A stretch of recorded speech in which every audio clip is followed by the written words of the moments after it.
મહુવામાં આવેલું ઐતિહાસિક પ્રાચીન મંદિર જે સ્વામિનારાયણ ભગવાનનું ધામ છે, તે સ્વામિનારાયણ ભગવાનના મંદિરની મૂર્તિઓ રાતોરાત ફેરવવામાં આવીને ત્યાં એક વર્ષો જૂની સ્વામિનારાયણ સ્કૂલ પણ હતી, ત્યાં જોઈએ તો અત્યારે દિવાલ ચણી દેવામાં આવી છે, દરવાજાને તાળું મારી દેવામાં આવ્યું છે. આ મંદિર સાથે વર્ષોથી લોકો તથા હરિભક્તોની આસ્થા જોડાયેલી છે.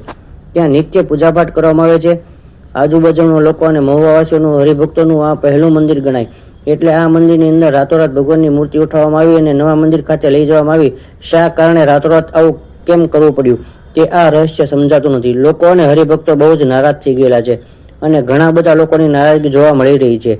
લોકો મુખ્ય ચર્ચા થાય છે કે આ આખા ભારત દેશમાં પહેલી વખત આ ઘટના જોવા મળી કે ઐતિહાસિક મંદિરની મૂર્તિઓને ખસેડીને મંદિરની દિવાલ ચણીને મંદિરને તાળા મારવામાં આવ્યા છે. હજુ સુધી સ્વામિનારાયણ મંદિર તરફથી કોઈ યોગ્ય ખુલાસો આપવામાં આવ્યો નથી. થર્ડ આઈ એક્સપ્રેસ રિપોર્ટર સંદીપ સોની.